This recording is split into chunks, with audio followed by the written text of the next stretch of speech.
नमस्कार दोस्तों, एजुकेशन 24 में आपका स्वागत है। दोस्तों आज मैं आपको बताऊंगा कि बीए के एग्ज़ाम में कॉपी को सही तरीके से कैसे लिखा जाए। दोस्तों ज़्यादातर स्टूडेंट पेपर देने जाते हैं और पूरा कॉपी भर के चले आते हैं, लेकिन उनको ज़्यादा नंबर नहीं मिलता है, या तो फेल हो जाते हैं या उनको नंबर ही नहीं मिलता है। इसका सबसे बड़ा रीज़न होता है दोस्तों कि उनको लिखने का तरीका पता नहीं होता है।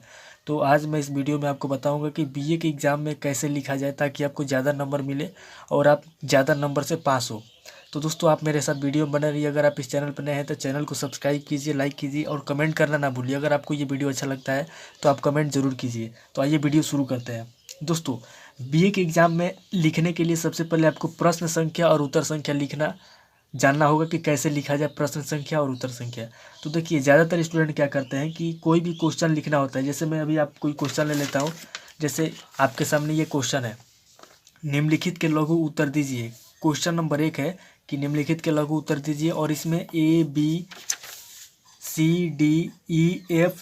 यानी कि प्रश्न नंबर 1 में 3 4 5 क्वेश्चन है।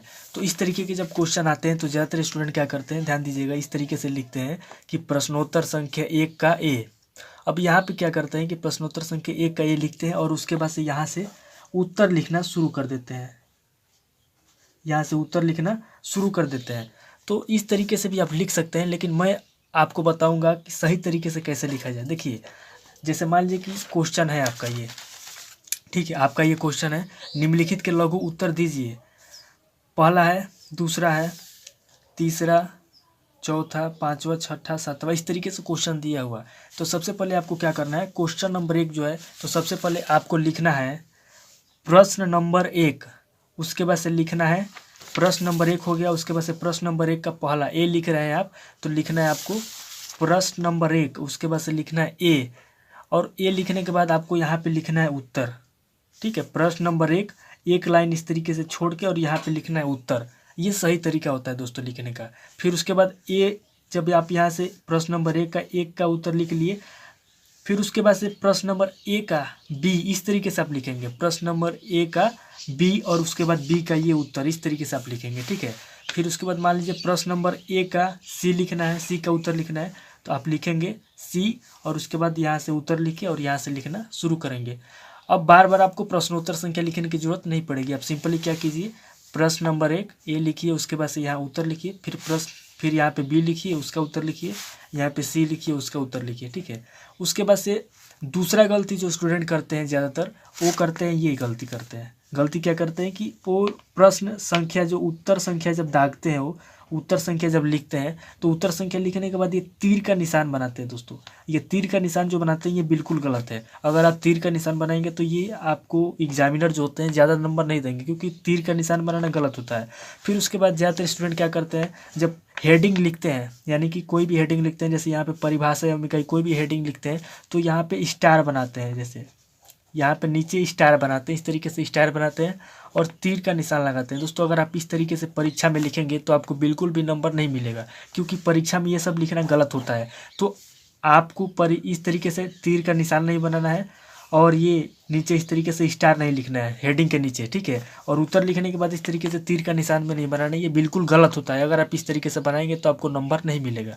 उसके बाद से ज़्यादातर स्टूडेंट जो गलती करते हैं वो करते हैं कि उत्तर लिखने के बाद तीर बनाते हैं, और कोई भी हेडिंग दागने के बाद इस तरीके से आगे भी इस तरीके से तीर बनाते हैं और पीछे भी तीर बनाते हैं और नीचे भी इस तरीके से अंडरलाइन खींचते हैं। दोस्तों ये भी बिल्कुल गलत तरीका होता है। अगर आप इस तरीके से भी, अगर ये गलती भी आप करते हैं तो ये मत कीजिए, क्योंकि ये बिल्कुल गलत तरीका होता है। अगर आप इस तरीके से लिखेंगे तो आपको एग्जामिनर ज़्यादा नंबर देने वाला नहीं है। अब चलिए अगला तरीका बताता हूँ कि सही तरीका क्या है लिखने का। तो देखिए कोई भी क्वेश्चन होंगे, अगर आपको उसका उत्तर लिखना है तो उसका सही तरीका होता है कि आप इस तरीके से उत्तर लिखिए। उत्तर लिखने के बाद आप सिंपली एक इस तरीके से डैश दीजिए और उसके बाद से अपना हेडिंग दागिए, और हेडिंग दागने के बाद इस तरीके से आप लिख के उत्तर लिख सकते हैं। ठीक है, अब यहाँ पे आप अंडरलाइन देना चाहें तो भी दे सकते हैं, लेकिन अंडरलाइन नहीं भी देंगे तो कोई बात नहीं। अंडरलाइन नहीं भी देंगे तो यहाँ से आप डायरेक्टली लिखना चालू कर सकते हैं। लेकिन अगर आप परीक्षा में हेडिंग के नीचे इस तरीके से स्टार बनाएंगे या फिर इस तरीके से तीर का निशान बनाएंगे तो ये दोस्तों बिल्कुल गलत होता है। आइंदा अगर आप इस तरीके की परीक्षा में गलती करते हैं तो गलती मत कीजिएगा। चलिए अब अगली गलती बताता हूँ कि अगली गलती क्या करते हैं और परीक्षा में आपको किस तरीके से लिखना है। दोस्तों अब ध्यान दीजिए, ज़्यादातर स्टूडेंट क्या करते हैं कि जब वो लिखते हैं तो वो क्या करते हैं कि कोई भी शब्द जब लिखते हैं तो शब्दों के बीच में बहुत सारी दूरी होती है। जैसे मान लीजिए यहाँ पे आप देखिए, यहाँ पे मैं इतना लिख लिया हूँ, इस तरीके से लिखते हैं। शब्दों के बीच में इतना इतना गैप होता है दोस्तों, देखिए इतना इतना दूरी होता है, इतना इतना दूरी होता है। इतना दूर दूर पे अगर आप शब्दों को लिखेंगे तो आपको एग्जामिनर नंबर नहीं देगा, क्योंकि एग्जामिनर समझ जाएगा कि आप कॉपी भरने के लिए इतना दूर दूर लिखें, इसका कोई मतलब नहीं रह जाता है। ठीक है, तो आज के बाद अगर आपको बीए में पेपर देंगे तो लिखने के लिए आप क्या कीजिएगा कि आप जब कोई भी शब्द लिखते हैं तो शब्दों के बीच की दूरी इतना नहीं होना चाहिए। अगर आप शब्दों के बीच इतना गैप छोड़ेंगे तो आपको ज़्यादा नंबर नहीं मिलेगा, आपका नंबर कट जाएगा। तो ये जो तरीका है दोस्तों, ये तरीका बिल्कुल गलत है। अगर आप इतने दूर दूर पर शब्दों को लिखेंगे तो एग्जामिनर समझ जाएगा कि आप पढ़े लिखे नहीं हैं, आप केवल कॉपी भरने के लिए ये सब किए हैं। ठीक है, तो सही तरीका क्या होता है दोस्तों? तो सही तरीका ये होता है दोस्तों, देखिए जैसे मान लीजिए कोई भी आप उत्तर लिख रहे हैं तो यहाँ पे हेडिंग रख दिए, उसके बाद से आप यहाँ पे इतनी इतनी दूरी होनी चाहिए शब्दों के बीच में, ध्यान से देखिएगा, इससे ज़्यादा दूरी नहीं होना चाहिए। यहाँ पे मैं लिखा हूँ इससे ज़्यादा दूरी नहीं होनी चाहिए। ये जो शब्द हैं इन शब्दों के बीच में इससे ज़्यादा दूरी नहीं होना चाहिए। इस तरीके से अगर आप लिखेंगे तो एग्जामिनर आपको ज़्यादा नंबर देगा, क्योंकि एग्जामिनर जो चेक करने वाले होते हैं वो यही देखते हैं। क्योंकि बीए में ज़्यादातर स्टूडेंट क्या सोचते हैं, उनके दिमाग में ये होता है कि मैं जाऊँगा पूरा कॉपी भर के चलाऊँगा और गैप दे दे के लिखते हैं, ताकि उनको ये लगता है स्टूडेंट को कि अगर मैं ज़्यादा गैप दे के लिखूँगा तो मेरा कॉपी भरेगा और एग्जामिनर को ज़्यादा कॉपी भरा हुआ दिखेगा तो मुझे ज़्यादा नंबर देगा। इसीलिए ज़्यादा स्टूडेंट क्या करते हैं कि पूरा कॉपी भर के चले जाते हैं, लेकिन ये बिल्कुल गलत तरीका है। आपको कॉपी नहीं भरना है, आपको सही तरीके से लिखना है। क्योंकि देखिए जो लघु उत्तरीय प्रश्न होता है, मैं आपको बता दूं अगर आपको मालूम नहीं है, जो लघु उत्तरीय प्रश्न होता है, लघु उत्तरीय प्रश्न जो होता है, लघु उत्तरीय जो प्रश्न होता है उसमें कम से कम 200 शब्दों से ज़्यादा लिखना होता है। 200 शब्दों, कम से कम 200 शब्द लिखना होता है। और जो दीर्घ उत्तरीय प्रश्न जो होते हैं,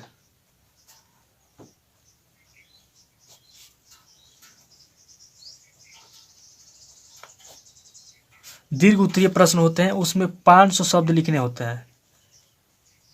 ठीक है, तो लघु उत्तरीय और दीर्घ उत्तरीय इसको समझ लीजिए। लघु उत्तरीय प्रश्नों में 200 शब्दों से अधिक लिखना होता है और दीर्घ उत्तरीय प्रश्नों में 500 शब्द से अधिक लिखना होता है। तो ज़्यादातर स्टूडेंट क्या करते हैं कि लघु उत्तरीय प्रश्न में और दीर्घ उत्तरीय प्रश्न में सब में वो एक समान लिखते हैं, यानी कि सब में वो कॉपी भरते हैं, सब में वो 3 पेज 4 पेज लिखते हैं, जिसकी वजह से उनको ज़्यादा नंबर नहीं मिलता है।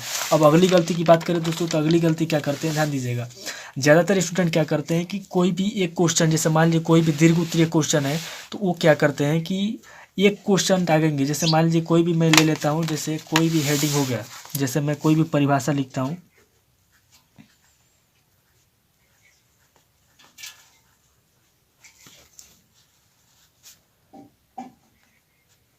तो ज़्यादातर स्टूडेंट क्या करते हैं दोस्तों कि ज़्यादातर स्टूडेंट किसी भी क्वेश्चन का जब उत्तर लिखते हैं तो हेडिंग दागने के बाद पूरा 1 पेज 2 पेज 3 पेज पूरा उसी हेडिंग में 3 पेज 4 पेज लिख देते हैं।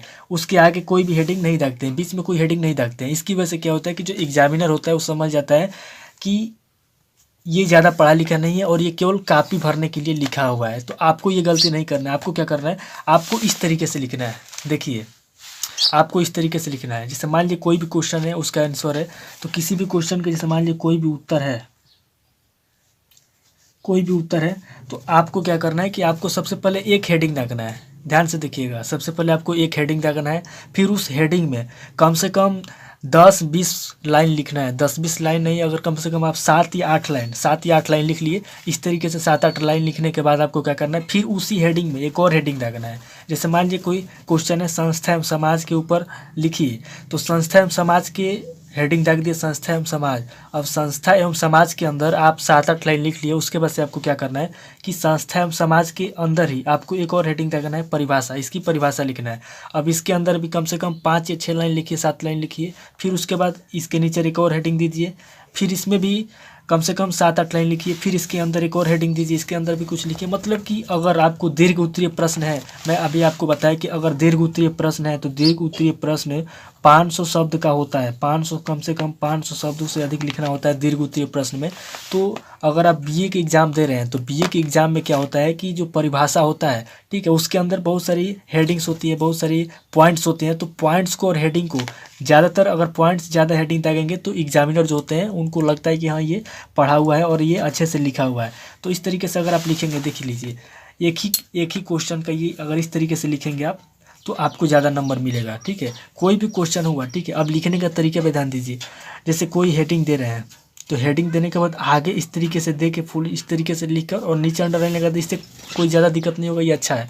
लेकिन अगर आप यहीं पर अगर आप इसके नीचे इस तरीके से लिखेंगे या फिर इसके अंदर अगर तीर बनाएंगे इस तरीके से, तो ये बिल्कुल गलत तरीका है। तो ये तरीका बिल्कुल न अपनाइए।